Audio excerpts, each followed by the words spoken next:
Maître Jésus, tu es le pilier qui tient ma vie. Maître Jésus, tu es le pilier qui tient ma vie. Tu es le pilier qui tient ma vie. Tu es le pilier qui tient ma vie. Maître Jésus, tu es le pilier qui tient ma vie. Tu es le pilier qui tient ma vie. Chante avec moi. Tu es le pilier qui tient ma vie. Tu es le pilier qui tient ma vie. Maître Jésus, tu es le pilier qui tient ma vie. Maître Jésus, tu es le pilier qui tient ma vie. Oh, Master Jesus, you are the pillar that holds my life. Master Jesus, you are the pillar that holds my life. You are the pillar. You are the pillar that holds my life. You are the pillar that holds my life. Master Jesus, you are the pillar that holds my life. Master Jesus, you are the pillar that holds my life. Psaume 44 à partir du verset 1. Psaume 44. Élève ta voix, bénis le Seigneur. C'est lui qui tient nos vies. C'est lui qui garde nos vies. Si nous sommes encore debout, c'est parce qu'il nous a gardés. Il est le pilier qui tient notre vie. Il est l'ancre. Il est la forteresse. Il est le refuge. Il est l'abri sûr.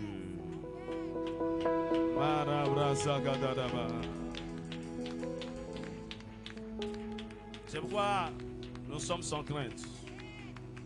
Alléluia. Psaume 44. Nebro Sadebra, Psaume 44. On est ensemble?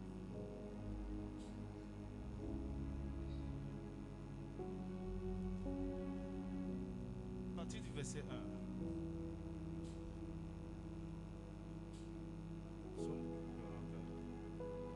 Jesus.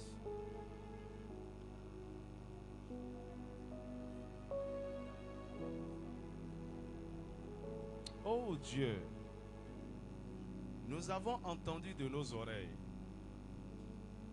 Nos pères nous ont raconté les œuvres que tu as faites, que tu as accomplies de leur temps, au jour d'autrefois. De ta main, tu as chassé des nations pour les établir. Tu as frappé des peuples pour les étendre. Car ce n'est point par leur épée qui se sont emparés du pays. Ce n'est point leur bras qui les a sauvés. Mais c'est ta droite, c'est ton bras. Oh, dis-moi un vrai amen. D'ailleurs, c'est depuis. Il dit, c'est la lumière de ta face. Parce que tu les aimais. Est-ce que tu peux acclamer l'amour de Dieu pour... Acclame l'amour de Dieu pour toi. Acclame l'amour de Dieu. Ah, bah ça. Alléluia. Il dit, ce n'est pas nous, hein. Ce n'est pas notre force. D'ailleurs, quand vous regardez, est-ce que tu peux déclarer avec moi, la délivrance vient de l'Éternel. C'est Dieu qui délivre. Quand tu vois les enfants d'Israël en Égypte, Israël n'a pas combattu pour sa délivrance. Israël n'a rien fait. Qu'est-ce qu'ils auraient pu faire? Est-ce qu'ils avaient la capacité de confronter l'armée de Pharaon? Et puis, après avoir vaincu Pharaon, maintenant ils peuvent sortir? Non. Et ils étaient tranquilles et Dieu combattait pour eux. Et quand Dieu a fini de combattre, il les a maintenant fait sortir. Dis-moi amen. C'est pourquoi, par exemple, hier, je t'ai montré la prière stratégique pour la délivrance familiale. C'est prière, hein? Tu t'imagines? Point par point, point par point, point par point. Tu vois, si tu veux faire prière rapide, et tu fais même 10 à 15 minutes sur chaque point, c'est déjà 3 heures de prière. Et si tu es vraiment conduit par l'esprit, c'est des choses que tu dois répondre, répéter encore. Il y a même des points sur lesquels tu insistes encore et encore. C'est du travail. Mais ce que je voudrais vous dire, ce n'est pas parce que je peux jeûner, je peux prier, que je place ma foi dans ma prière et dans le jeûne. Dis-moi amen. Mais même si je prie, c'est Dieu qui nous donne le vouloir, le pouvoir. C'est lui qui nous donne la capacité de prier. Et c'est lui qui nous inspire la véritable prière. Dis-moi amen. Mieux, quand je prie, c'est Dieu qui exauce. Alléluia. Au finish, qui fait le travail? C'est Dieu. Acclame ton libérateur. Et il te délivrera certainement. C'est pourquoi il dit c'est toi, c'est lui qui a fait. C'est lui qui a fait ceci. C'est lui qui a combattu pour Israël. C'est lui qui a vaincu tous ces rois puissants et il les a établis dans leur héritage.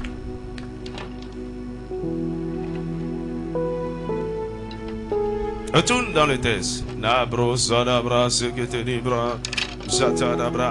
Oh Dieu, tu es mon roi. Ordonne la délivrance de Jacob. Est-ce que tu peux faire cette déclaration? Oh Dieu, tu es mon roi. Ordonne ma délivrance. Oh Dieu, tu es mon roi. Ordonne la délivrance de ma famille. Oh Dieu, tu es mon roi. Ordonne la délivrance de la mission de l'aigle. Oh Dieu, tu es mon roi. Ordonne la délivrance. Qu'est-ce que vous devez comprendre? La délivrance est une ordonnance divine. Dieu ordonne. Il donne des ordres à celui qui te retenait captif et il obéit.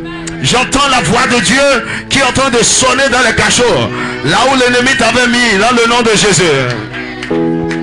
J'entends la voix de Dieu résonner sur les autels de la maison de ton Père. C'est Dieu qui ordonne la délivrance. Il dit, avec toi, nous renversons nos ennemis. Oh, dis-moi un vrai amen. Avec toi, nous renversons nos ennemis. Avec ton nom, nous écrasons nos adversaires. Ils sont sous nos pieds au nom de Jésus. Car ce n'est pas en mon acte que je me confie. Ce n'est pas mon épée qui me sauvera. Mais c'est toi qui nous délivres de nos ennemis. Oh, dis avec moi, c'est toi, Seigneur. C'est toi qui me délivres. C'est toi qui nous délivres de nos ennemis. Et qui confond ceux qui nous haïssent. C'est toi. On va s'arrêter au verset 9. Nous nous glorifions en Dieu chaque jour. Et nous célébrerons à jamais ton nom. Acclame l'Éternel. Dis avec moi, c'est toi, Seigneur. C'est toi, Seigneur. C'est toi qui nous délivres. Agis encore. Opère ta délivrance encore. Délivre-nous de la main de nos ennemis. Délivre-nous de la main de nos oppresseurs.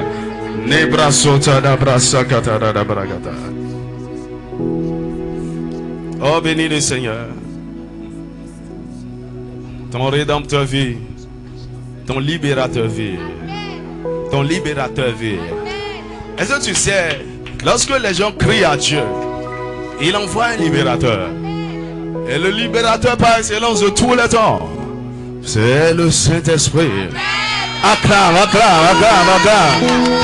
Lui, il est avec toi tout le temps. C'est lui en réalité le secours qui ne manque jamais dans la détresse. C'est pas qu'il vient, il vit en toi. Il est avec toi, il bouge avec toi. Dans le feu, il est avec toi. Dans l'eau, il est avec toi. Quand tu dors, il est avec toi.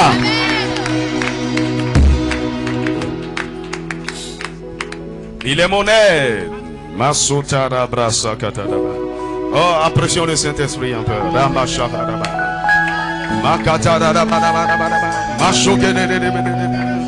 Oh, Saint-Esprit, opère de grandes délivrances encore. Écoute, la vraie manifestation de la délivrance, en réalité, ce sont les manifestations des dons du Saint-Esprit. Dis-moi Amen. Dis-moi Amen.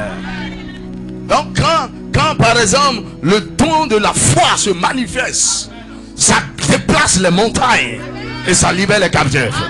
Quand le don de miracle se manifeste, aïe aïe aïe aïe aïe, c'est pour libérer les opprimés et les oppressés.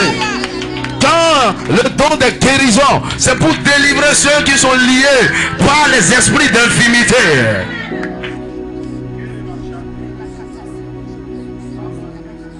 Oh Saint-Esprit, nous t'honorons. Acclame le Saint-Esprit.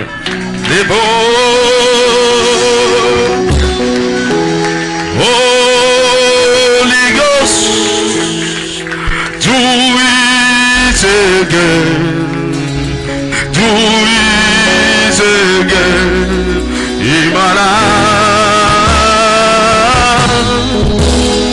Open my eyes to see Jesus, seated upon the throne. Holy Ghost, Holy Ghost, do it again, do it again in my life. Open my eyes to see Jesus, seated upon the throne. Holy Ghost, Holy Ghost, oh, to délivre encore, guéris encore, libère encore. Et de guerre, in my life. Open my eyes, oh, to see Jesus, seated upon the throne. Saint-Esprit, agis encore, agis encore dans nos vies. Ouvre mes yeux pour voir Jésus assis là-haut sur le trône. Saint-Esprit, Saint-Esprit, agis encore, agis encore, agis. agis encore dans ma vie. Ouvre mes yeux, Ouvre mes yeux pour voir Jésus assis là sur la croix. Saint-Esprit,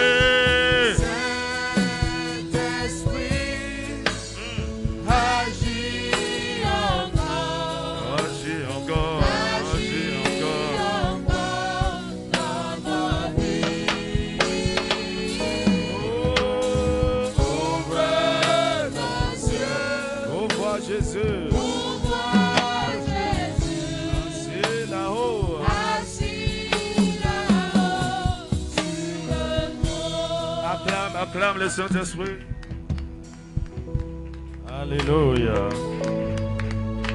Ouvre ta Bible avec moi. Juge chapitre 6. Verset 11 à 16. Juge chapitre 6. Marabro satara brasote shitara brare. Nezakata li bradosa. Puis vint l'ange de l'Éternel et il s'assit sous le térébinthe d'Ophra qui appartenait à Joas. De la famille d'Abiézer, Gédéon son fils battait du froment au pressoir pour le mettre à l'abri des mendiants.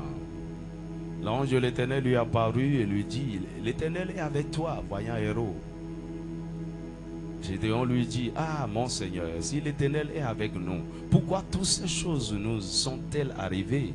Et où sont tous ces prodiges que nos pères nous racontent? Quand ils disent, l'Éternel ne nous a-t-il pas fait monter hors d'Égypte? Maintenant, l'Éternel nous abandonne et il nous livre entre les mains de mendiants. L'Éternel se tourna vers lui et dit, va avec cette force que tu as et délivre Israël de la main de mendiants. N'est-ce pas moi qui t'envoie? Gédéon lui dit, ah mon Seigneur, avec quoi délivrerai-je Israël? Voici, ma famille est la plus pauvre en Manassé et je suis le plus petit dans la maison de mon père. L'Éternel lui dit, mais je serai avec toi et tu battras Madian comme un seul homme. Que Dieu bénisse sa parole. Amen. Amen. Je vais demander à tous ceux qui sont ici là, venez devant. On dirait que quelque chose vous chasse de devant là. Venez un peu devant s'il vous plaît. Voilà.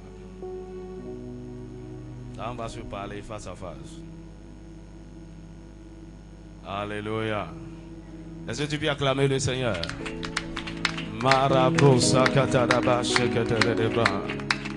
Amen. Amen. Tu peux t'asseoir dans sa présence. Et quand ces moments vont finir, toi-même tu seras surpris. Ta vie est en train d'expérimenter une révolution, une métamorphose. Vous savez, ce qui transforme, c'est la présence de Dieu. Aussi longtemps que tu as le privilège, l'opportunité de te retrouver dans la présence de Dieu, reste là. Vas-y souvent si tu as ce privilège. Et le reste, c'est une affaire de temps. Dis-moi Amen. Alors fais l'effort, aussi longtemps que cela dépend de toi, de ne pas manquer ce rendez-vous sur sa montagne. Il est en train de faire des choses extraordinaires. Tu vois, quand Dieu agit, il ne fait pas publicité. C'est après que tu constates et il avait pris par là. Ah, il avait pris par là, hein, il a agi. Hein. Il ne voit que des merveilles. 1 Jean chapitre 5 verset 4. Car tout ce qui est né de Dieu triomphe du monde. Et la victoire qui triomphe du monde, c'est notre foi. La foi pour la liberté. Vous savez, partout, les hommes sont en train de crier pour la liberté. Au fond de nous. En réalité, lorsque nous sommes oppressés, lorsque nous sommes malades, lorsque nous souffrons, il y a la pénurie, il y a le manque, il y a toutes sortes de douleurs à cause des menaces de l'ennemi sur nous. Il y a un cri de cœur au fond. Et c'est le cri de la liberté. Dis-moi Amen. Parce que Dieu n'a pas créé l'homme pour qu'il soit esclave. Et aussi longtemps que nous ne sommes pas libres pour adorer et pour servir Dieu, pour nous déployer comme cela se doit, nous ne pouvons jamais être heureux. Il y a ce cri de cœur à l'intérieur. Mais je prie pour toi dans le nom de Jésus. Ce n'est qu'une affaire de jours, de semaines et de mois. Tu pourras dire, je suis réellement libre en Christ. À partir de maintenant, Jésus a commencé par expérimenter ce qu'on appelle vraiment être libre en Christ. Dis-moi un vrai Amen. Vous savez, à quoi ça sert d'être délivré si vous n'êtes pas libre pour jouir des bénédictions que Dieu vous donne? Alors l'histoire que nous venons de lire, c'est l'histoire d'Israël. Dieu les a délivrés déjà de la captivité. Ils sont sortis de l'Égypte avec des signes et des prodiges, des merveilles. Ils ont traversé triomphalement le désert sous la présence des anges, la colonne de feu le rocher qui donnait de l'eau, la manne qui tombait. Leur vie est une vie de miracle de tous les jours. Et mieux, lorsqu'ils sont arrivés aux portes de la terre promise, Dieu les a fait traverser le Jourdain à sec. Il a détruit la forteresse de Jéricho devant eux et ils se sont emparés du pays. Alors des années après qu'ils soient installés sur la terre promise, Israël est devenu esclave. Israël est devenu captif. Ok, délivré, établi dans la terre promise, mais ils ne sont pas libres pour jouir de la terre promise. Ils cultivent, ils travaillent, mais c'est d'autres qui en jouissent. Ils sont certes délivrés, mais ils se sont laissés mettre en captivité. C'est pourquoi, en tant qu'enfant de Dieu, vous pouvez être délivré du pouvoir du péché et de la mort. Ça, c'est le salut. Ok. Et maintenant, quittez l'Égypte. Le monde est venu en Christ. Mais pourtant, vous n'êtes pas encore libre. En Christ, mais en captivité. La Bible dit quoi? Colossiens chapitre 1, verset 3. Il nous a délivrés. Colossiens 1, 13, pardon. Il nous a délivrés de la puissance des ténèbres. Et nous a transférés.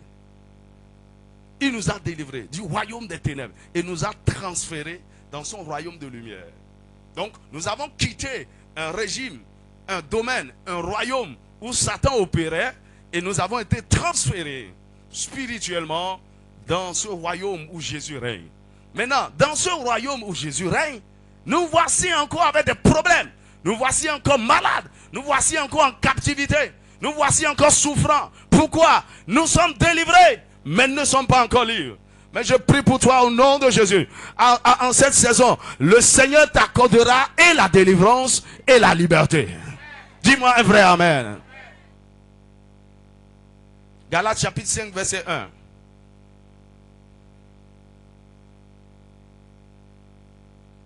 Israël était délivré, mais les voilà privés de la liberté. La Bible dit quoi? C'est pour la liberté que Christ nous a affranchis. Lorsqu'il nous a affranchis du monde du péché et de la mort, c'est pour que nous soyons libres. Ok. Il dit, demeurez donc fermes. Demeurez donc fermes. Et ne vous laissez pas mettre de nouveau sous le joug de la servitude.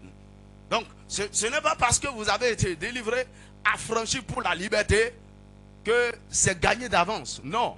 Il dit, demeurez fermes parce que Satan a mis des systèmes en place. Il ne va pas s'avouer vaincu juste comme ça parce que tu as confessé Jésus et tu vas à l'église, tu as reçu le Saint-Esprit. Il dit, bon, je te laisse. Non. Il dit, si tu ne tiens pas ferme, tu vas te retrouver encore dans les liens de la servitude. Et c'est la réalité de la vie de beaucoup d'enfants de Dieu. Délivrés, mais encore captifs. Nous sommes dans la terre promise, mais nous ne pouvons pas en jouir. Ce sont nos oppresseurs qui dominent sur nous et qui jouissent de tout. Cette histoire va changer. Dis-moi amen.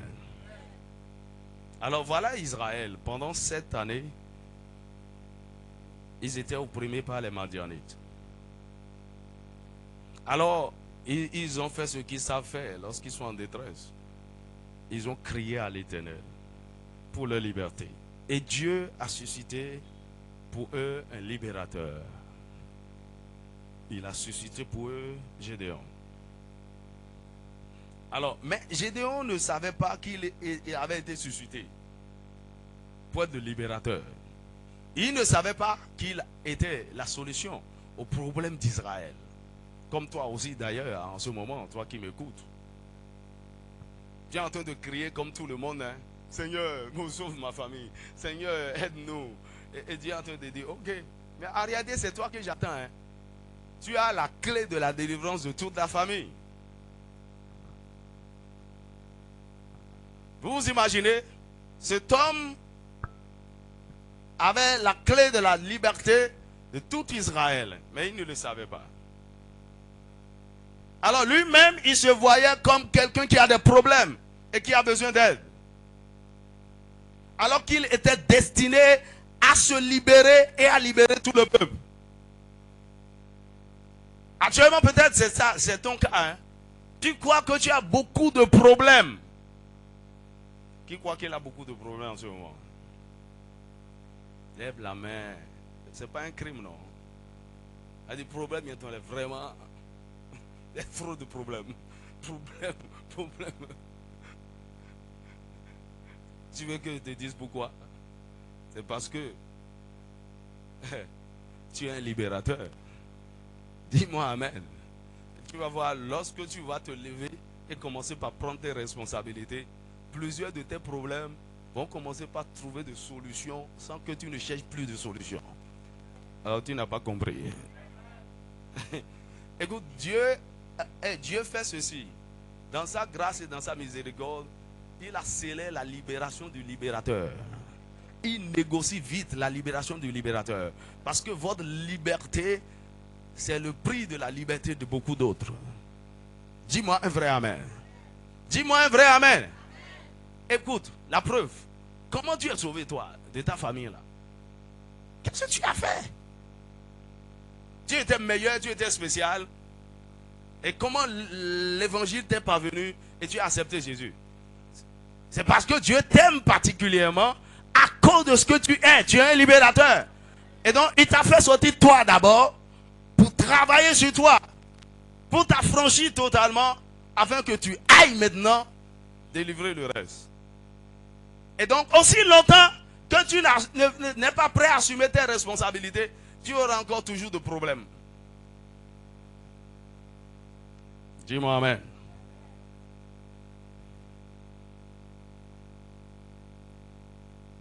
J'avais cette conviction depuis. Quand j'étais au collège. Je savais que le bonheur de beaucoup de gens dépendait de moi. Le salut de beaucoup de gens dépendait de moi. Et donc, je ne pouvais pas me permettre de faire certaines choses.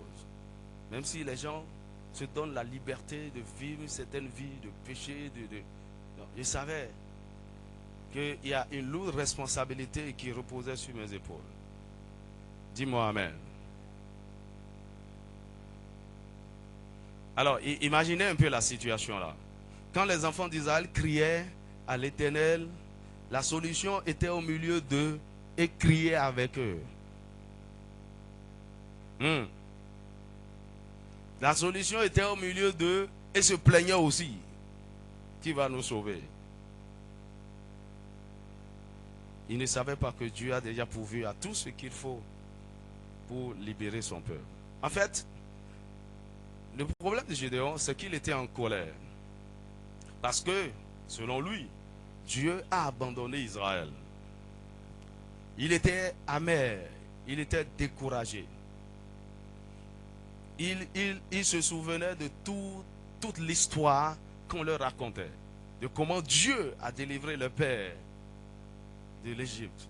Comment il les a fait traverser triomphalement le désert. Comment ils ont vaincu des rois puissants et géants pour prendre possession du pays. Mais qu'est-ce qui se passe maintenant? Dieu nous a abandonnés. Dieu a changé. Qu'est-ce que nous, notre génération, a fait? Il se posait beaucoup de questions. C'est pourquoi quand l'ange de l'Éternel l'a visité, il était là même et en train de mettre quelques provisions à l'abri des mendiants. Ce qu'il avait moissonné, il essayait de cacher ça. Parce que l'oppression que les Madianites exerçaient sur Israël, c'est qu'ils attendaient le temps de la moisson. Et quand la moisson est mûre, c'est là qu'ils font invasion dans les champs pour tout ramasser. Alléluia. Alors que s'est-il passé? Les circonstances autour de Gédéon l'ont amené à perdre son identité et à mépriser son potentiel. Et c'est ce qui arrive à beaucoup d'entre nous. Alors, les gens sur qui Dieu lui a donné le pouvoir, les gens qui devaient dominer, il avait peur d'eux. Pourquoi? Les circonstances autour de lui l'ont découragé. En fait, lorsque vous êtes découragé, vous perdez d'énergie. Vous êtes affaibli.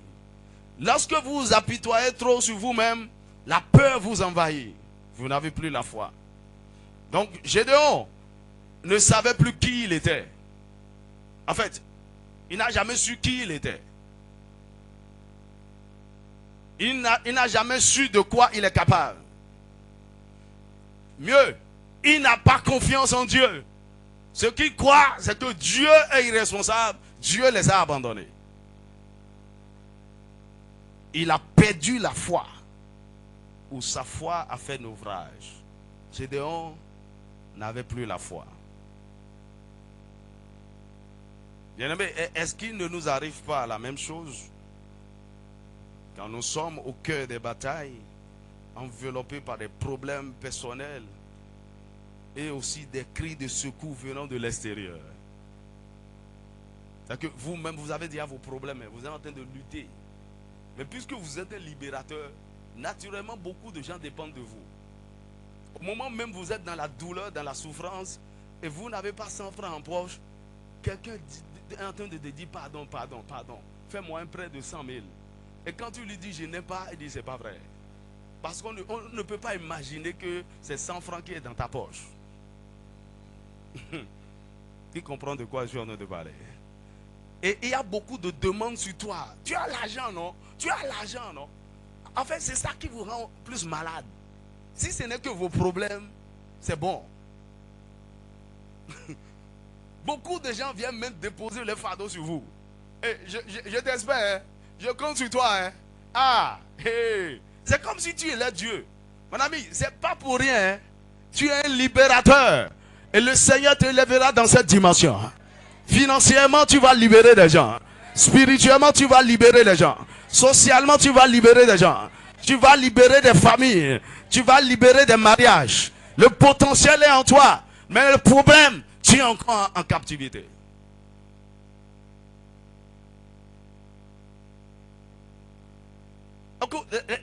Le signe de ce que Dieu a fait de vous, c'est autour de vous. Beaucoup de gens ont leurs yeux sur vous. Et vous avez aussi le désir d'aider. Vous avez le cœur pour soutenir, pour soulager. Mais vous n'avez pas les moyens. Autrement dit, les moyens, les ressources sont en captivité. Mais le Seigneur te libère avec tout ce que tu as. Dis-moi amen. Alors,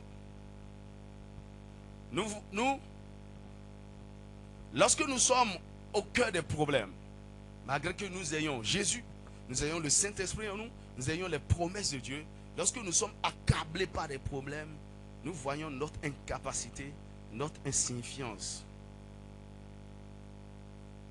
Nous perdons la foi.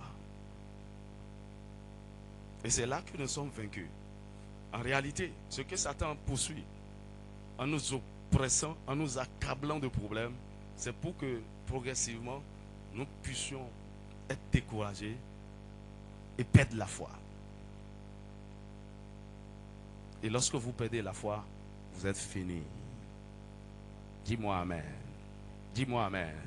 Et c'est le cas de Gédéon. Il n'avait plus confiance en Dieu. Il ne croyait plus que la libération était possible. Il était découragé. Actuellement, beaucoup d'entre vous là, vous vous demandez, est-ce qu'on va s'en sortir un jour? Réveille-toi. Tu te demandes, cette situation. Actuellement, j'ai 40 ans. Hein. Un problème ancien de 40 ans. Comment ça peut changer cette situation? Et beaucoup ont déjà accepté leur réalité comme ça. Ma vie serait comme ça. Et ils vivent comme ça. Ils calculent leur vie comme ça. Ils calculent, mais tous mes revenus et tout ça, je sais, ça ne peut pas dépenser, ça ne peut pas dépasser 200 000. Qui t'a dit ça? Je ne peux vivre que dans cette fourchette, dans cette limite-là. Non! Cette maladie, je sais que je vais traiter ça à vie. Il n'y a pas de problème. Non! Moi-même, je sais. Affaire de mariage, ce n'est pas pour moi. C'est pas vrai! Beaucoup de gens, vous avez accepté ça comme défaite. En tout cas, moi, c'est vrai. Hein, ce qu'on appelle bonheur marital, là, je sais que ça, ce n'est plus. Je me suis marié même. Ne m'enflamme. Qui t'a dit ça? Qui t'a dit ça? Hein? Tout le monde a confirmé, tout le monde a attesté. Je ne peux jamais avoir d'enfants. Je me contente, je vais adopter les enfants. Qui t'a dit ça? Qui t'a dit ça? C'est lorsque la foi disparaît que tu arrives là. Et c'est justement Satan, ce que Satan voulait. Ah, on t'a eu. T'as fini ça. Et quand tu vois les gens arriver à cette extrémité, il n'a plus envie de prier. Prier pourquoi? Parce que Satan l'a convaincu que Dieu n'exauce plus ses prières. C'est pas la peine. Étudier la Bible pourquoi? Aller à l'église pourquoi? D'ailleurs, le pasteur me fatigue même. Il m'a dit, il m'a d'autres problèmes. Il m'a d'autres problèmes.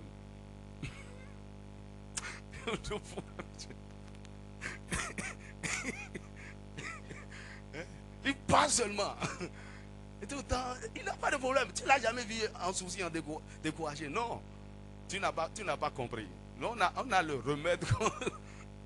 Tu sais tout ce que mon corps endure depuis lundi. Tu ne peux pas imaginer. Satan va me mettre moi terrassé. Pasteur, il est à la maison. Mon ami, la foi vous mettra toujours debout. La foi a les yeux fixés sur Jésus. La foi a les yeux fixés sur la destination. Et quel que soit ce qui se passe, vous devez avancer. Maintenant, voici ce que vous devez faire.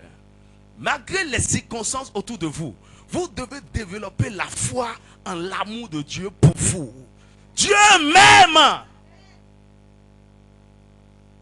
Que cela soit gravé dans vos cœurs. Dieu m'aime, point. Je sais qu'il m'aime. Deuxièmement, vous devez développer la foi en la bonté de Dieu. Dieu est bon. Dieu n'est pas méchant. Il n'est pas responsable de ce qui vous arrive. Dieu est bon. Dieu est bon. Dis-moi amen. Tu dois aussi développer la foi en la puissance de Dieu. La puissance de Dieu, c'est sa capacité. Tout est possible à Dieu. Dieu est puissant. Donc, il est si puissant qu'il est capable de changer mon histoire. Dis-moi amen. Tu dois développer la foi à la grandeur de Dieu. Et c'est à cause de sa grandeur que tout ce qu'il fait est grand. Tout ce que Dieu fait est à la dimension de sa taille. Écoute-moi, moi, il m'a dit, je crois que c'est en 2012, j'ai prié avec un frère. Il dit, Ben, il dit, j'ai appelé cet homme pour faire de grandes choses. Il dit, je t'ai appelé pour faire de grandes choses. Tout ce que tu feras portera l'empreinte de la grandeur. Dis-moi amen. D'abord, je ne sais pas rêver petit. Pour moi, on peut faire quelque chose de petit, mais en grand. Parce que le Dieu que j'adore est grand. Comme Salomon l'a dit, il dit notre Dieu est le plus grand de tous les autres dieux. C'est pourquoi le temple que je vais lui bâtir doit être grand. Donc, tout ce qui se passe dans ma vie, c'est petit, c'est petit, c'est petit. Par rapport à la taille de Dieu, c'est petit. Dis-moi amen. Vous devez aussi développer la foi en la fidélité de Dieu. Dieu est fidèle. Dis avec moi, Dieu est fidèle. Dieu est fidèle. Ça veut dire quoi? Il ne change pas. Il est le même hier, aujourd'hui et pour toujours. Ce qu'il a fait hier, il le fait encore aujourd'hui. Et c'est ce qui a manqué à Gédéon. Il pensait que Dieu a changé. Qu'il ne délivre plus. Il ne fait plus comme... c'est pourquoi je te plaignais. Comment se fait-il qu'on nous disait, voici ce que nos pères nous racontaient par rapport à Dieu. Non, Dieu est toujours le même. Il ne change pas. Il a dit d'ailleurs, lorsque nous devenons infidèles, lui demeure fidèle. Dis-moi amen. Dis-moi amen. Tu dois encore développer la foi dans le salut de Dieu. Il est le Dieu sauveur. Il est l'éternel Dieu qui délivre. Dieu délivre, oui. Et donc quand je suis en captivité, c'est ma foi en un Dieu qui délivre qui peut me délivrer. C'est ma foi en un Dieu qui délivre. Vous savez, quand on jetait les Hébreux dans la fosse aux lions, ils ont la foi en ce Dieu qui délivre. Il a dit, oh roi, nous n'allons pas nous prosterner devant toi, devant ta statue. Le Dieu que nous servons a la capacité de nous délivrer. Et même s'il ne nous délivrait pas, nous on ne va pas se prosterner. Ils ont cru en ce Dieu qui délivre. Et c'est pourquoi le Dieu qui délivre est rentré dans le feu pour les délivrer. La même chose avec Daniel. Il croit en ce Dieu qui délivre.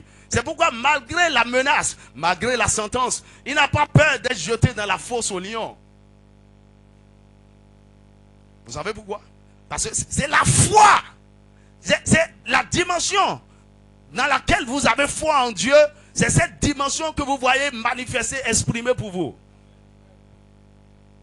Tu crois qu'il délivre? Il viendra vers toi comme celui qui délivre. Tu crois qu'il guérit? Tu le verras comme le guérisseur. Tu crois qu'il est bon? Tu verras sa bonté. Ah, lève ta main droite. Dis Seigneur, ranime ma foi. Oh, certains d'entre vous, votre foi est déjà à terre depuis. Vous ne croyez plus en rien. Seigneur, ranime ma foi. J'ai foi en ton amour. J'ai foi en ta bonté. J'ai foi en ta fidélité. J'ai foi en ta puissance. J'ai foi en ta grandeur. J'ai foi en ta fidélité. J'ai foi en ton salut. Tu es le Dieu sauveur. Tu es le Dieu sauveur. Tu n'as pas changé. Ce que tu as fait hier, tu peux le faire encore aujourd'hui. Marso Karabra Sekete. Merci Seigneur. Merci Seigneur. Merci Seigneur. Merci Seigneur. Merci Seigneur. Merci Seigneur. Alléluia. Alors, la foi de Gédéon était à terre. Il ne croyait plus au Dieu qui délivre. Alors, le travail de l'ange de l'Éternel, lorsqu'il est venu vers lui, était simple. Tout ce que l'ange faisait avec Gédéon était une seule chose: ranimer sa foi. Oh, la foi de quelqu'un est en train d'être ranimée. Je suis en train de te communiquer l'esprit de foi à travers les paroles de ma bouche. Reçois cela au nom de Jésus.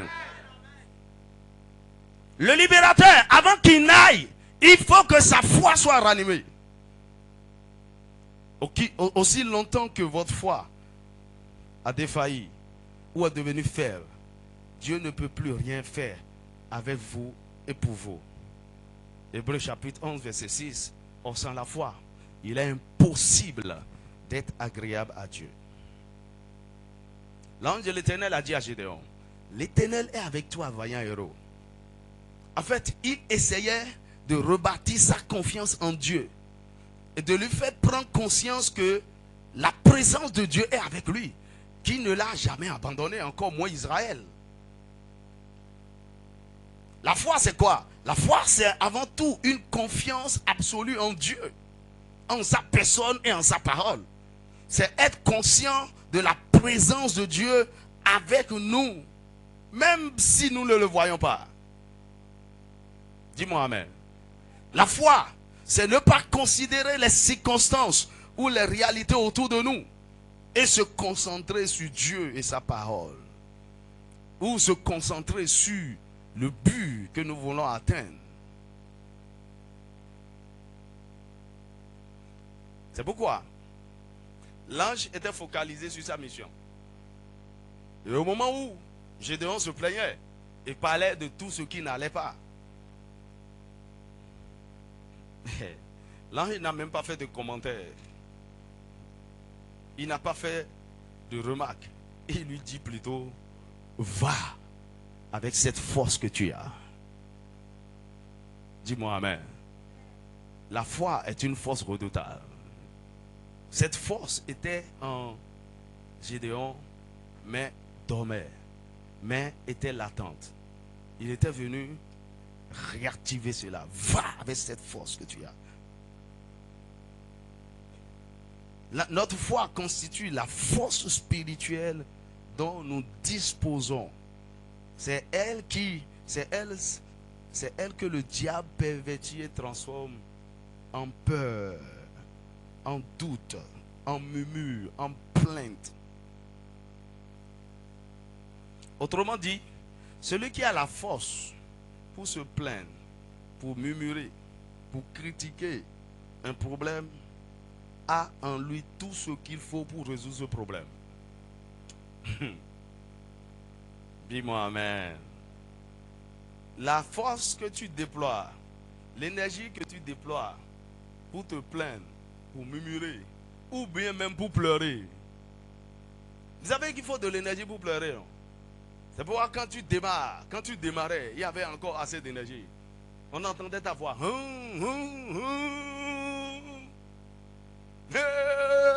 Tu avais encore de l'énergie. Continue, continue.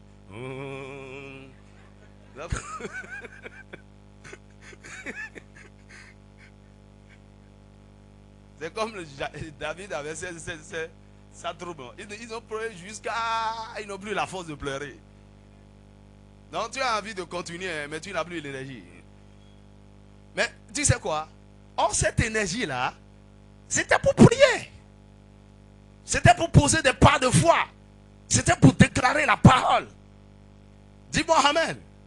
En réalité, la solution était en toi. Et tu as dévié ça, tu as gaspillé ça inutilement. Cette énergie-là était pour adorer Dieu. Maintenant, quand c'est fini, tu es déchargé maintenant. C'est là le pasteur vient. Il dit, ma soeur, garde la foi. Il n'y a plus la foi. On va prier. Alors, pasteur Hodekon. Même amen, là, tu n'as plus d'énergie pour dire.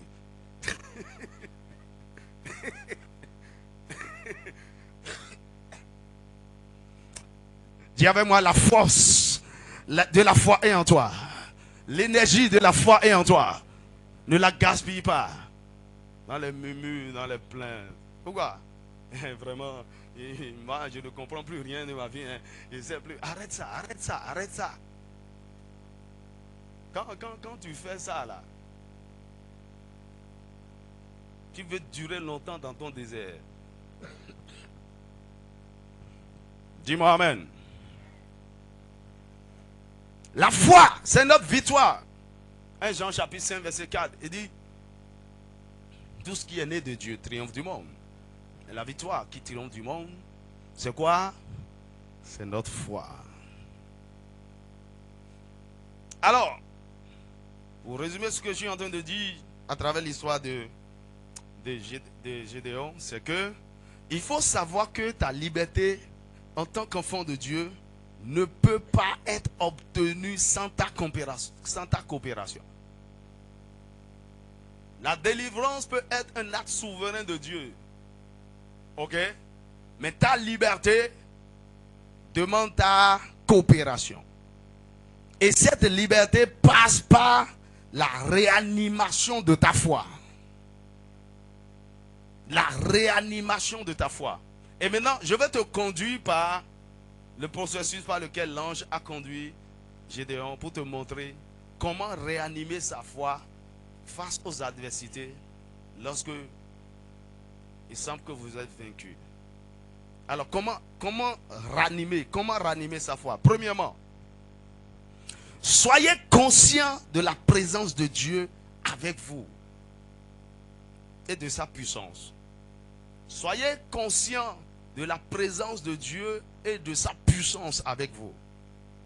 Soyez conscient, soyez conscient. Si vous perdez cette conscience, vous êtes fini. Et c'est ça que l'ange est venu. Il dit, l'Éternel est avec toi, vaillant héros. Juge 6, 12. Il est venu lui rappeler quelque chose. L'Éternel est avec toi. Et au verset 16, il dit, et je serai avec toi, et tu battras Madian.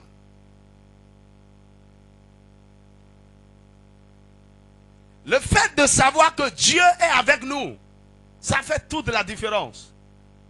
Le fait de savoir que lorsqu'il dit qu'il est avec nous, c'est pas qu'il nous abandonnera de temps en temps, il ira se promener et revenir.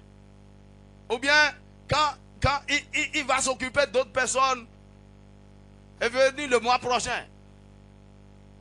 Il est avec tout un chacun de nous au même moment, partout dans le monde. Il est avec nous. C'est pourquoi il disait à ses disciples dans Jean 14, versets 16 à 20, il dit, je ne vous laisserai pas orphelins. Je vous enverrai le consolateur. La bonne nouvelle. Est-ce que tu as le Saint-Esprit en toi? Oui. Et donc, en permanence, l'Esprit de Dieu est avec toi, Dieu est avec toi. Il faut que ça te rassure. Vous savez, moi, ce qui me dérange, quand la présence de Dieu n'est pas là, c'est ça le problème. Aussi longtemps que je sais qu'il est là, je suis en train de prier, je sais qu'il est là. Je suis en train d'étudier, je sais qu'il est là. Je me réveille le matin. Il y a des choses que je fais de façon truc là, assis sur une chaise. Et puis, voilà. Je sens sa présence est là. Ok, le reste de la journée, ça va. Je n'ai même pas prier. Enfin, je suis conscient de ça. Et souvent le matin, bonjour Saint-Esprit. Ah, quel merveilleux jour. Ça fait toute la différence. Maintenant, beaucoup de gens croient que Dieu les a abandonnés, il n'est pas là. Non, non. et en fait, c'est ça la foi. La foi, c'est savoir que celui qui est fort, puissant, grand, est toujours avec nous. Et on peut s'appuyer sur lui. Dis-moi Amen. Donne-moi ce texte. Hébreux chapitre 13, versets 5 à 6. J'aime beaucoup ce texte. Hébreux 13, versets 5 à 6. Il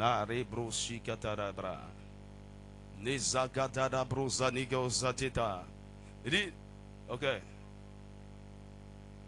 c'est la partie B qui m'intéresse. Il dit, car Dieu lui-même a dit, je ne te délaisserai point. Il faut lire avec moi. Car Dieu lui-même a dit, je ne te délaisserai. Il n'a pas généralisé, hein. Il parle de toi personnellement. Je ne te délaisserai point. Je ne t'abandonnerai point. On appelle ça tautologie. On redit la même chose autrement pour que ça entre.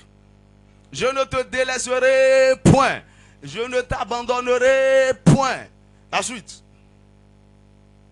C'est donc avec assurance que nous pouvons dire, parce que nous sommes conscients qu'il est avec nous, nous pouvons dire, la suite, le Seigneur est mon aide. Sa présence est là, il est l'aide. Et en réalité, le travail que le Saint-Esprit fait, c'est pour nous aider. C'est notre aide la plus précieuse. Donc il est avec moi. Le Seigneur est mon aide. Je ne craindrai rien. Tu vois, c'est comme le petit enfant qui tient la main de son père. Il peut cogner n'importe qui. Je ne craindrai rien. Que peut me faire un homme? Que peut me faire les circonstances? Ah, lève ta main droite et dis, Seigneur, ah, je te dis merci pour ta présence avec moi. Tu es avec moi. Je ne crains rien. Je n'ai peur de rien. Tu es l'aide la plus précieuse qui est avec moi tout le temps. Pardonne-moi pour avoir douté de toi, pour avoir douté de ta présence. Tu es toujours là. Je ne crains rien. Peu importe ce qui se passe, j'ai toujours de l'aide. Dis-moi Amen. Ça veut dire quoi? Ce n'est pas au moment où tu as des problèmes que tu vas commencer par chercher de l'aide. L'aide était déjà là avant que les problèmes ne viennent.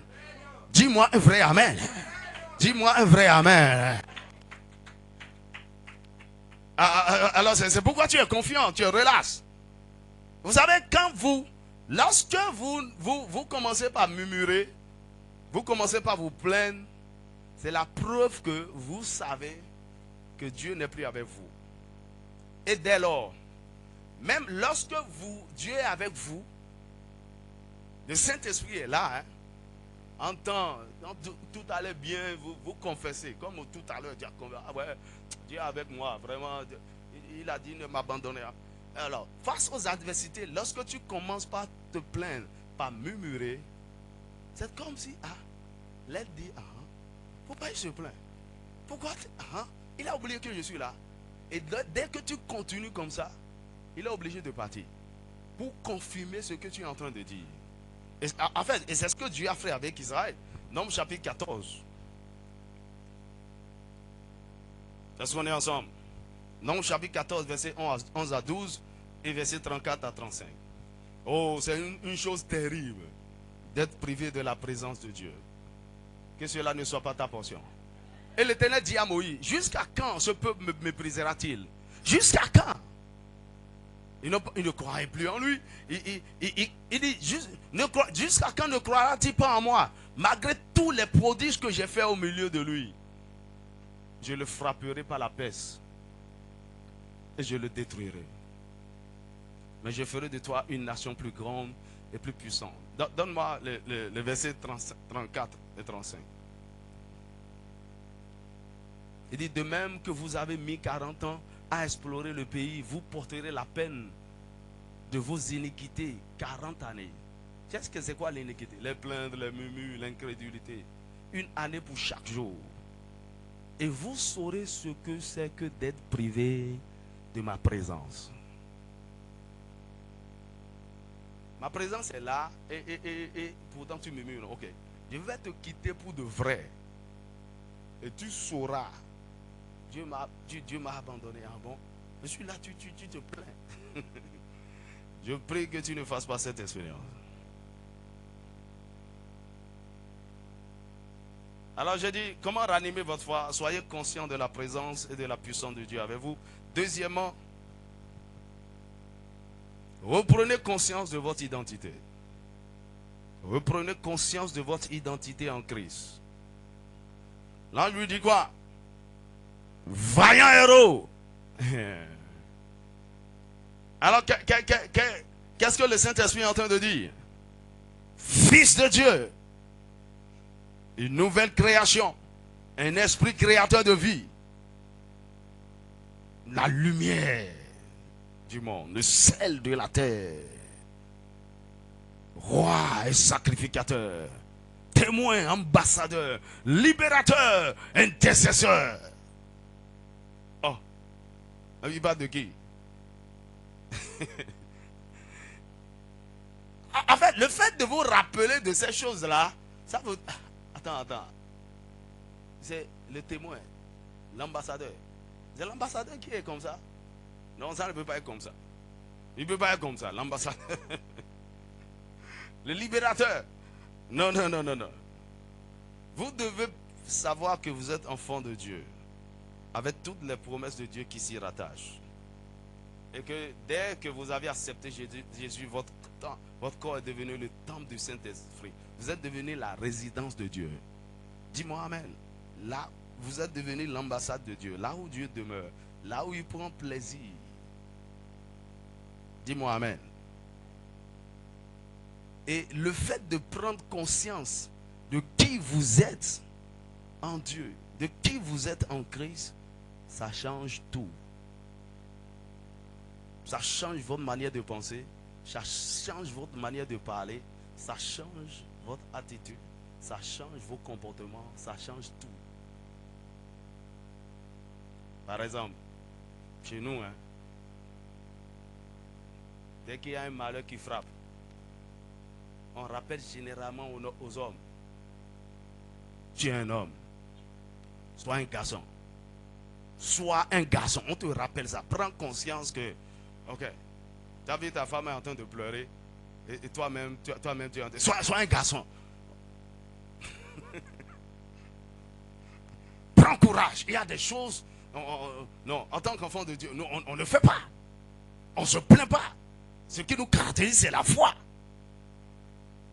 On ne paie pas. Nous sommes de plus que vainqueurs. Il nous a élevés au-dessus des dominations des autorités. Et nous rayons depuis les lieux célestes. Ah, c'est ma position. Tu dois prendre conscience de ça. Écoutez, dans notre vie de tous les jours, c'est facile d'oublier toutes ces choses. C'est facile de se rappeler quand on est à l'église. Et je suis en train d'en parler maintenant là. Quand tu es là-bas, là, tu te rappelles que tu es à Djoké. La fille de maman à Djoké.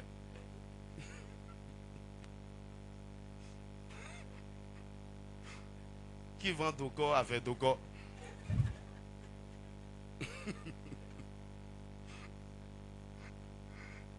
Aide-moi à dire à quelqu'un, tu es la fille de Jésus.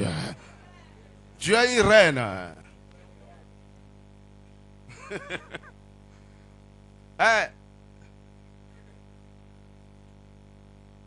Et tu commences par... Écoutez, Il y a des gens qui me disent, le pasteur il est orgueilleux. Je ne suis pas orgueilleux. Il dit, souvent il met la main dans la poche et il crâne. Mon ami, je sais qui je suis. Tu ne peux pas, je ne baisse pas les yeux devant quelqu'un, je sais. Quand tu me vois comme ça là, je suis un grand riche. Hein? Non, j'ai trop l'argent.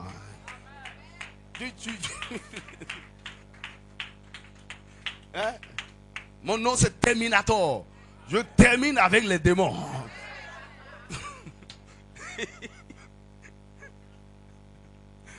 Non, même quand il me terrasse et je suis couché là. Non, non.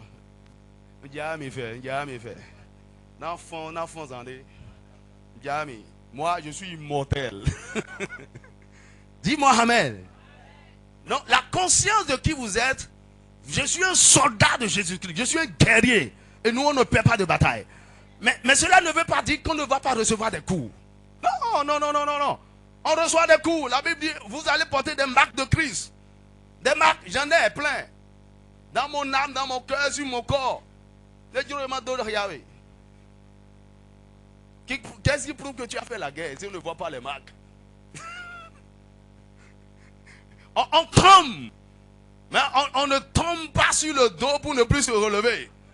On se relève. Ça, c'est notre nature. Nous, on ne paie pas. On ne paie pas. Même s'il semble que Satan m'a cogné direct et puis je suis tombé. Ah! Le combat n'est pas fini. Deuxième round, troisième round. On n'abandonne pas. Chez nous, là, on n'abandonne pas. Tant que je n'ai pas encore gagné, on n'abandonne pas. Et tu sais quoi? La Bible, c'est Jésus. Et il ne va pas siffler la fin tant que tu n'as pas gagné. Mais en prolongation, acclame le Seigneur. Hein. Et quand tu as abandonné, il siffle la fin. Il dit, tu peux continuer, donc continue. Il dit, si tu es là, je vais continuer. Je vais continuer. Je vais continuer. Sois conscient de qui tu es. Ça ranime ta foi. Parce que qui tu es détermine ce que tu es appelé à faire, ce que tu peux faire, ce que tu es capable de faire. Elle lui a rappelé, vaillant héros. Tu es un vaillant héros. Ah. Il réveille donc le géant qui dormait. Alors comment sa foi a été ranimée? Troisièmement, ne considérez pas les circonstances et les réalités autour de vous. Ne considérez pas les circonstances et les réalités autour de vous. En fait, c'est ce qui paralysait Gédéon. Il regardait les circonstances. Il regardait depuis 7 ans cette souffrance. Ah, vraiment. Et on nous disait que notre Dieu avait fait ceci, avait fait ceci. Mon ami, il y a des réalités contraires que nous pouvons avoir autour de nous. Il y a des circonstances négatives que nous pouvons avoir autour de nous. Mais cela ne définit pas Dieu. C'est les circonstances. Ce sont les réalités. Ce n'est pas la vérité. Ce que Dieu est à part. Dis-moi Amen. Ce que vous savez, ce que vous devez savoir, Dieu est à part et lui, il a le pouvoir et la capacité de changer les circonstances. Dis-moi Amen.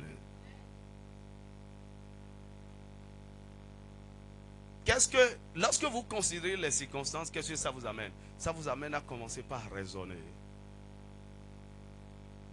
À commencer par raisonner. Et c'est comme ça le doute vient. Vous allez commencer par douter de Dieu, de son intégrité, de sa puissance. Cette affaire de Dieu là. Vraiment, hein? C'est comme quand Dieu disait dans Nombres chapitre 11, verset 18 à 23 aux enfants d'Israël qu'il va les nourrir de cailles. Ils vont manger jusqu'à ça va leur sortir par les narines. Moïse disait, attends, Dieu, attends, je vais te dire, on dirait que tu ne sais pas, ces gars-là mangent, hein. Ils mangent, hein. Et je te rappelle, ça fait 600 000 hommes de pied de guerre, donc à partir de 20 ans, 600 000. Ok, maintenant on ne compte pas les femmes, on ne compte pas les enfants. C'est peut-être une population de 3 millions de personnes. Et tu as dit, tu vas leur donner la viande. Et ça va quitter, ça va venir d'où? Ah! Hein? Et tu dis même demain matin, demain.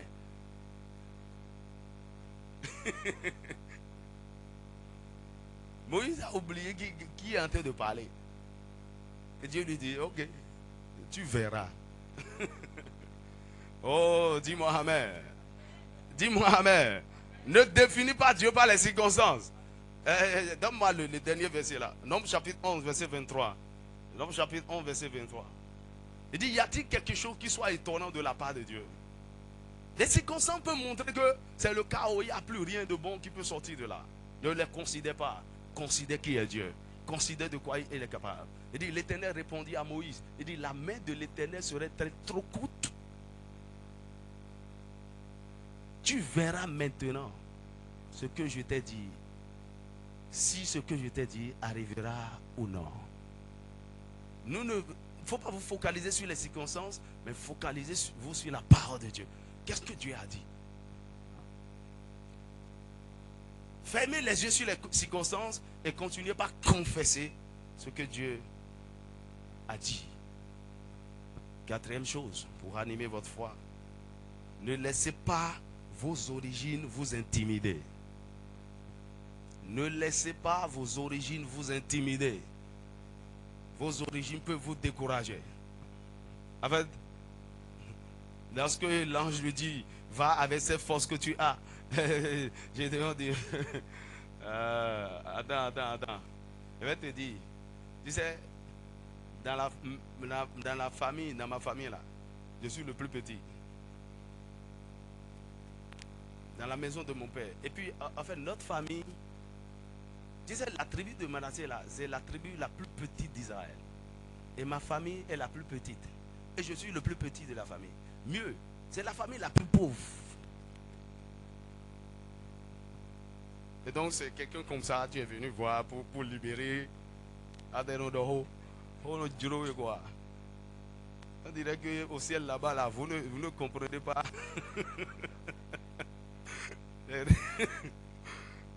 Quand tu veux chercher un libérateur, est-ce que c'est ici que tu vas venir? Je prophétise sur ta vie. Quelque chose de glorieux sortira de cette famille. Quelque chose de glorieux sortira de cette maison. Dis-moi un vrai amen. Un libérateur sortira de cette maison. Dans le nom de Jésus. Dieu ne regarde pas vos origines avant de vous choisir. En fait, il les connaissait bien. Et c'est pour ça d'ailleurs qu'il vous a choisi. Pour glorifier son nom. Dis-moi amen. Donc ne considérez pas vos origines. D'où vous venez. Dans vos origines, il y a vos limites. Il y a vos faiblesses. Vos incapacités. Les liens. Les malédictions. Et toutes ces choses. La pauvreté qui a daté depuis 400 ans. Quand tu regardes ça, tu ne peux pas avoir la foi. Écoute, tu vois, c'est facile pour l'enfant d'un milliardaire d'avoir foi. Pour devenir milliardaire. Et quand Dieu lui dit, tu vas nourrir des multitudes, il dit alléluia, alléluia, j'attendais l'opportunité.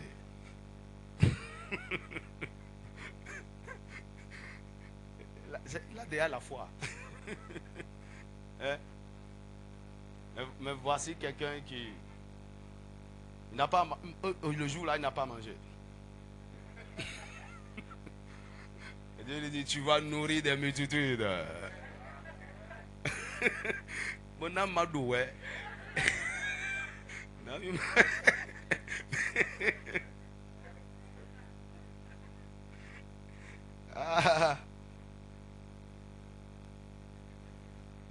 C'est facile, hein? C'est pourquoi c'est compliqué pour un pauvre de développer la foi pour la richesse. Oui. Et si vous arrivez, vous êtes un vrai penseur. Vous pensez au-delà de vos circonstances, de vos réalités. Et naturellement, les gens vont vous traiter de fou ou de malade parce que la façon dont vous raisonnez, c'est totalement différent. Ça n'a rien à voir avec votre environnement, avec d'où vous venez. Moi, depuis tout petit, mes frères, mes soeurs, nous je me rappelle, j'étais à l'université et j'ai dit j'ai besoin d'une moto. Ils m'ont acheté Piaggio. Tu connais Piaggio là? J'ai dit moi? Ah, tu ne connais pas Piaggio? On dit de John, je dis David. Et ils m'ont dit, hey, c'est pour juste aller au cours, non? J'ai dit, je ne fais pas ça. J'ai vu une grosse moto. J'ai vu une moto Sanya. Regardez. Je ne suis pas allé chercher la moto. J'ai dit, je préfère marcher. Je ne suis pas venu, ils sont allés vendre. Ils ont acheté maintenant Mat 80. J'ai dit, ouais, montez. Écoutez, il ne faut pas définir votre avenir par rapport. Et je suis en train de parler aux hommes ici. Il ne faut pas choisir femme en fonction de ta condition aujourd'hui. Tu n'as pas encore compris. Je répète. Il ne faut pas choisir femme en fonction de ta condition aujourd'hui. Il faut choisir femme en fonction de là où tu vas. Pour ne pas penser à rechange demain.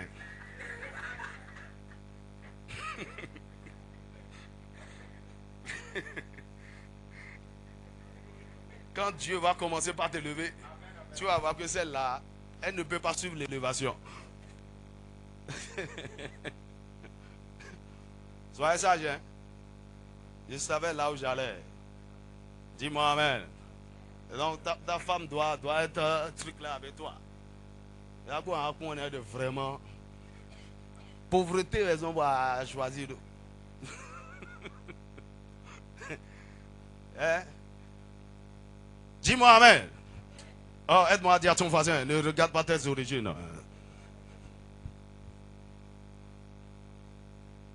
Dernière chose, pour réanimer votre foi, c'est comprenez la puissance de la foi. Comprenez la puissance de la foi. Bien-aimé, la foi est puissante. La foi a une puissance illimitée. La foi peut changer votre histoire. La foi peut changer les nations. Vous savez, c'est parce que beaucoup de chrétiens ne comprennent pas ou n'ont pas la révélation de la magnitude de la foi qu'ils ne la préservent pas. En réalité, le premier instrument que Dieu nous a donné pour notre délivrance, c'est la foi. Aussi longtemps que tu peux croire que je sortirai de là, même sans la prière, ta foi te sortira de là. Mon ami, votre foi est ce que le diable poursuit en priorité dans votre vie. Parce qu'il sait, s'il peut neutraliser votre foi, vous devenez une proie facile en ses mains. Lorsque vous lisez Hébreux chapitre 11, vous allez voir ce que la foi peut faire. C'est pas la foi, c'est pas la foi, c'est pas la foi, c'est pas la foi. C'est quoi cette affaire-là? La foi, là. C'est une âme redoutable, c'est une force terrible. Il dit par la foi, ils ont vaincu les royaumes. En réalité, notre délivrance, c'est de vaincre les royaumes qui nous maintenaient captifs.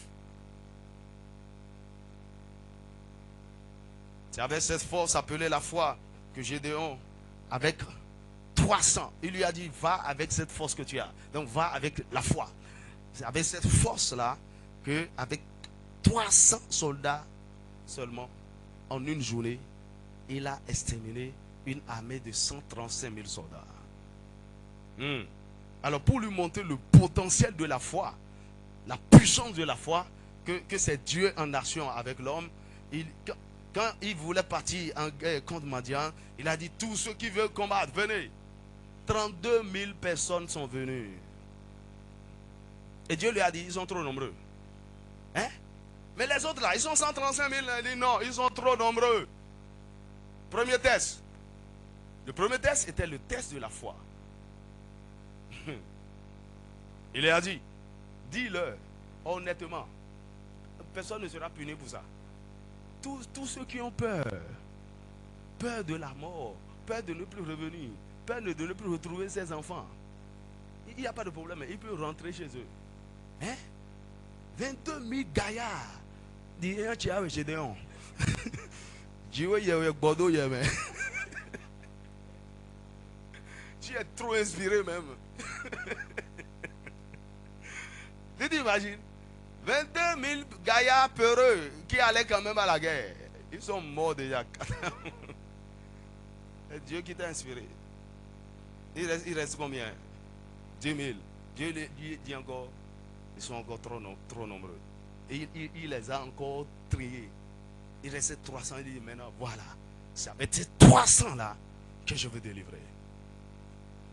Dis-moi amen. La puissance de la foi. Et Gédéon fut cité parmi les héros de la foi. Dans Hébreux chapitre 11, verset 32. La foi détient une puissance illimitée. Quand Jésus dit, tout est possible à celui qui croit. Avez-vous pensé à la profondeur de cette déclaration? Tout est possible à celui qui croit.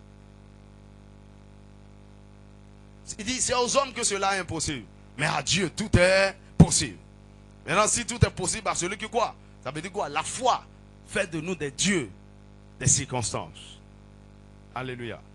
La foi est l'une des clés du surnaturel. Elle opère dans le monde invisible, rendant l'impossible possible.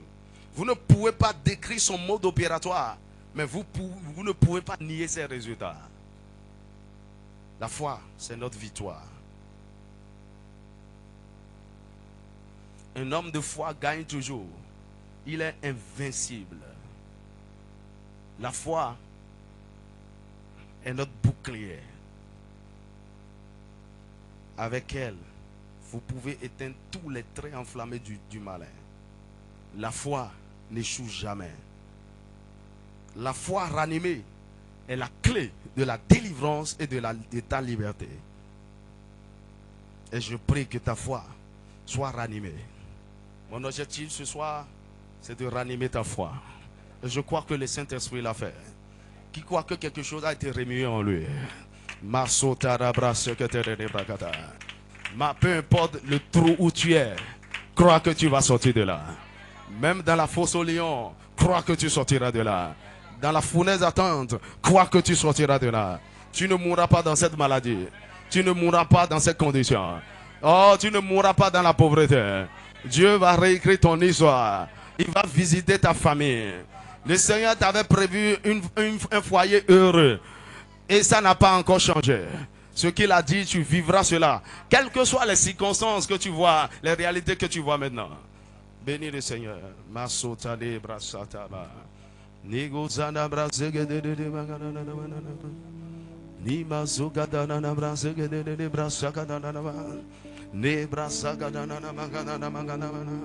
Oh, la foi renaît. La foi est rallumée. Le feu du Saint-Esprit embrase ta foi. Tu es un vaillant héros, tu es un conquérant, tu es un libérateur, tu es un ambassadeur, tu es un roi. Tu es la lumière du monde, le sel de la terre. Tu es un fils de Dieu. Ah, la création attend ta manifestation. Remosi katarabra. Oh Père, reçois la gloire. Oh Père, reçois la gloire pour la révélation de ta parole. Vibrosi kadara brosa katade. Zanebra sakata de brosa kata. Rekosi katadi brajida namara. De brosa kata.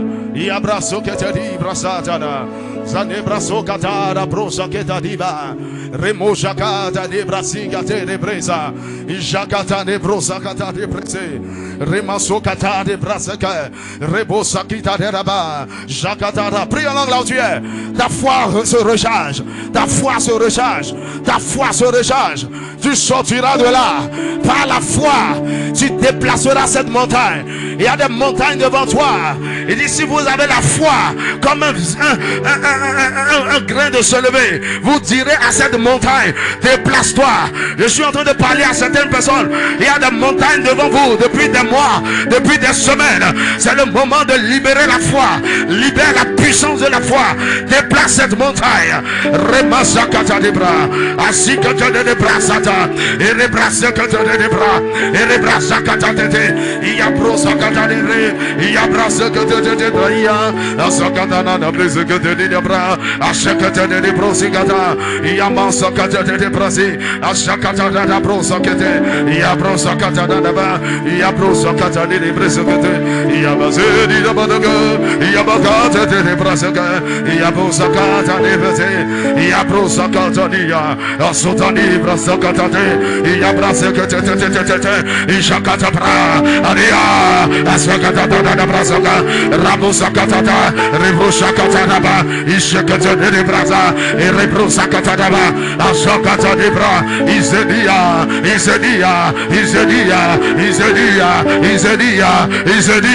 Alia, Sakata, Asoto do Brekete de Bradi, Ishakata de Brasakata, Yabada de Diara, Asakata de Diama, Asoto to Badigata, Ishakata de Brekete, Aramakata, Aramakata, Erebrosakata de. Yabagada, Asata de Brekete, Ishekete de Bradia, Arabadeda, Arabadede, Yabakada, Yabrakata, Yabrakata, Yabrakataka, Yabrakato to Badaga, Asoto to Brekete, Yabrasata, Yabrakashakata, Erebrosani, Yabrodadaba, Yabrazekete de Bradada, Yaba, Isekete de Yabrakazadaba, Yabrosakata. Yabada, Isekete Yabada, Azakata, Yamasikete de Brakata, Anabakashakata, Yabrasakata. Alléluia. Je sens qu'il y a des montagnes que Dieu veut déplacer. Ce n'est pas la foi, ce n'est pas la puissance, mais par mon esprit, dit le Seigneur. Oh la damosa dabadaba.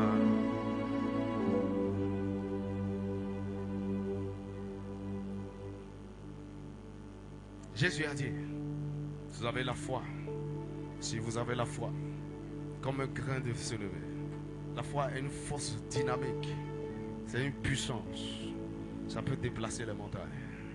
Quelles sont les montagnes, les barrières qu'il y a devant toi? Alors que nous adorons, nous chantons ce chant, je vois les montagnes tomber. Je vois les montagnes déplacées. Je n'ai pas la force ni la puissance, et par mon esprit, dit le Seigneur. Je n'ai pas la force ni la puissance, par mon esprit, dit le Seigneur. Je n'ai pas la force ni la puissance, par mon esprit, dit le Seigneur. Je n'ai pas la force et la puissance, par mon esprit, dit le Seigneur. Cette montagne est déplacée. Oh, cette montagne vient d'être déplacée. Cette montagne vient d'être déplacée.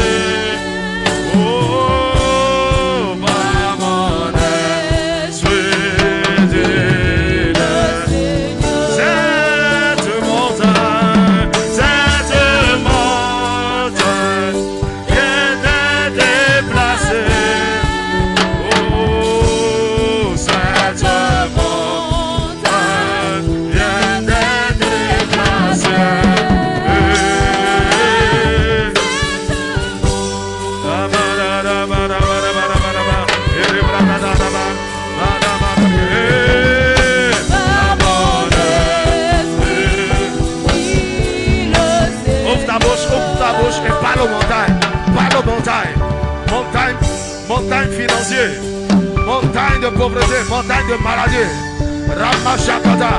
Déplace-toi, déplace-toi. Je te donne au nom de Jésus. Quitte mon chemin. Parle aux montagnes. Parle aux montagnes. Parle aux montagnes. Parle aux montagnes. Parle aux montagnes. Parle aux montagnes. Écoute. Yaba. Eketeba. Esakadaba. Eshakadaraba. Parle aux montagnes. Ishakadaraba. Esakadaraba. Ishakadaraba. Esakadaraba. Remashakata. Arabakata. Rebakashakata. Rebrakata. Esakadaka. Abrasakata. Esakadaraba. Arabasakata. Esakadaraba. Esakadaraba. Esakadaraba. Yaba. Yaba. Yaba. Yaba. Yaba. Yaba. Yaba. Push. Araba. Esakadaraba. Esakadaraba. Esakadaraba. Esakadaraba. Esakadaraba. Esakadaraba. Esakadaraba. Esakadaraba. Esakadaraba.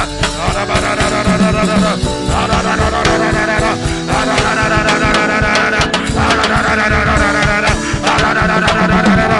Parle aux montagnes. Ramakata. Montagne de pauvreté. Montagne de dette. Montagne de maladie.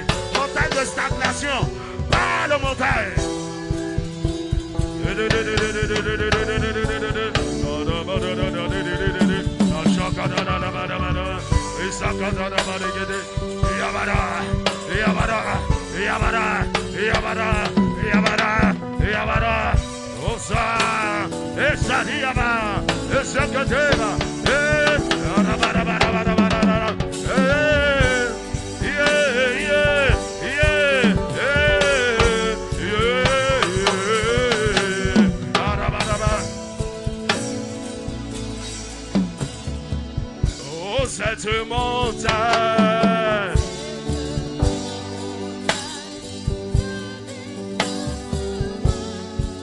Cette montagne, cette montagne, c'est déjà déplacé. Cette montagne, c'est déjà déplacé.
Est-ce que tu crois que le Dieu sauveur te sortira de là?